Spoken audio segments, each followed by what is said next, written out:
सभी को नमस्कार। लुई चेनेट यहाँ। आपके प्रश्न मेरे फोन पर हैं। मैं उन्हें एक एक करके पढ़ने की कोशिश करूंगा।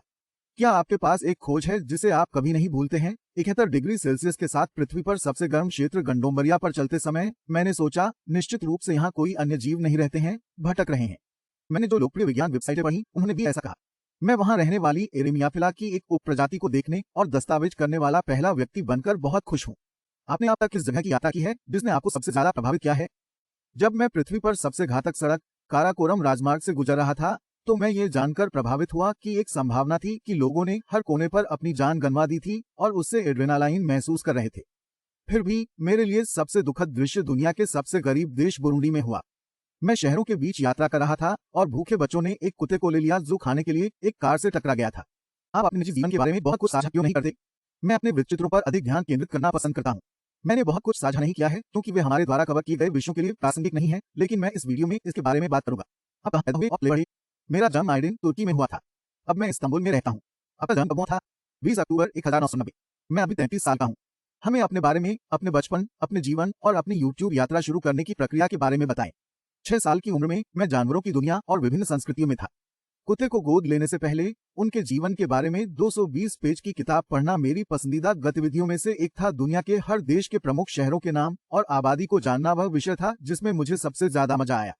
जब मैं 10 साल का था तो मेरे पास A4 प्रारूप में दैनिक समाचार पत्र थे जिसमें मैंने सीखे गए तथ्यों को लिखा था। मैं उन पन्नों को अपने घर की दीवारों या दरवाजों से चिपका देता था और अपने परिवार के सदस्यों से उन्हें पढ़ने के लिए कहता था। एक तरह से मेरा पब्लिशिंग करियर उस उम्र में शुरू हुआ था। जब मैं एक कॉलेज का छात्र था तो मेरे पास एक ब्लॉग था जहां मैंने सीखी गई कोडिंग तकनीकों को साझा किया था। YouTube पर पोस्ट किए गए पहले वीडियो शौकिया गिटार ट्यूटोरियल थे जिन्हें मैंने 2009 में 19 साल की उम्र में रिकॉर्ड किया था। फिर मैंने 2012 में ये YouTube चैनल बनाया और वृत्तचित्र शैली के वीडियो बनाना शुरू कर दिया। आपके पास ऐसी सामग्री है जिसे खतरनाक स्थान पर फिल्माया गया है। मैं देखते हुए भी घबरा जाता हूँ। क्या आपने ऐसी जगहों पर किसी भी समस्या का सामना किया है या आपने किसी भी भयानक क्षणों का अनुभव किया है?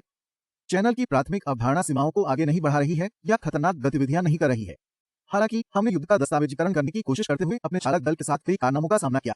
2020 में अजरबैजान और आर्मेनिया और एक तोपखाने की गोली मुझसे 100 मीटर पीछे गिर गई। इसके अलावा मुझे उसी क्षेत्र में एक खदान के माध्यम से चलना पड़ा। मुझे उस समय एड्रेनालाइन की वजह से जोखिम महसूस नहीं हुआ, लेकिन वास्तव में मेरा जीवन खतरे में था। आपके द्वारा देखी गई जगहों में से आपकी पसंदीदा जगह कौन सी है? तंजानिया में इनब्रीडिंग के कारण तंजानियाई महिला द्वारा अल्बिनो बच्चे को जन्म देने की संभावना दुनिया के बाकी हिस्सों की तुलना में 12 गुना अधिक है। वहां के कुछ लोगों का मानना है कि अल्बिनो बच्चे के अंगों को काटने और उन्हें खाने से कई बीमारियां ठीक हो सकती हैं। कई नरसंहार होते हैं। मैं एक ऐसे गांव में गया जहां अल्बिनो बच्चे संरक्षण में थे और मासूम बच्चों का ये प्यारा गांव मेरी पसंदीदा जगह बन गया। कौन सी डॉक्यूमेंट्री फिल्माना सबसे कठिन था? वह वृत्तचित्र जिसे हमने पृथ्वी के सबसे ठंडे शहर याकुतिया में फिल्माया था।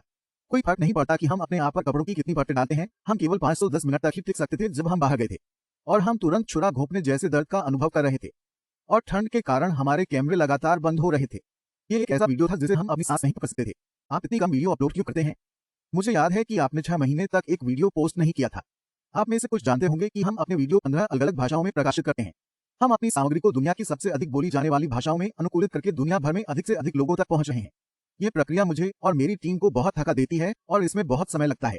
आपकी टीम में कितने लोग काम करते हैं? आप कितने लोगों के साथ यात्रा करते हैं? वर्तमान में हमारे पास 12 लोगों की एक टीम है जो अपने क्षेत्र में सर्वश्रेष्ठ होने के लिए कड़ी मेहनत कर रही है और 45 और लोग भी 15 और भाषाओं में प्रसारण करने वाली हमारी टीम का हिस्सा हैं। शूटिंग में शामिल होने वाले लोगों की संख्या विषय पर निर्भर करती है। आमतौर पर हम 2 या 3 लोगों के साथ जाते हैं। वीडियो शूट करने से पहले आप कैसे तैयारी करते हैं? फिल्मांकन से कम 1 महीने पहले तैयारी की प्रक्रिया शुरू होती है। वीजा प्राप्त करना, एक गाइड ढूंढना, एक ड्राइवर को काम पर रखना, एक अनुवादक ढूंढना अगर गाइड अंग्रेजी नहीं बोलता है, लापता उपकरण खरीदना, इलाके के लिए उचित कपड़े खरीदना, उड़ान टिकट बुक करना, आवास के लिए आरक्षण करना और सबसे महत्वपूर्ण बात, सप्ताह पहले विषय के बारे में शोध करना और यदि कोई साक्षात्कार होने जा रहा है तो प्रश्न तैयार करना। तैयारी प्रक्रिया के कुछ विवरण हैं। अपने वीडियो फिल्माना कितना मुश्किल है और आप आमतौर पर कितना पैसा खर्च करते हैं? वीडियो को 15 भाषाओं में शोध, फिल्म, संपादित और अनुकूलित करने में लगभग 60 दिन लगते हैं।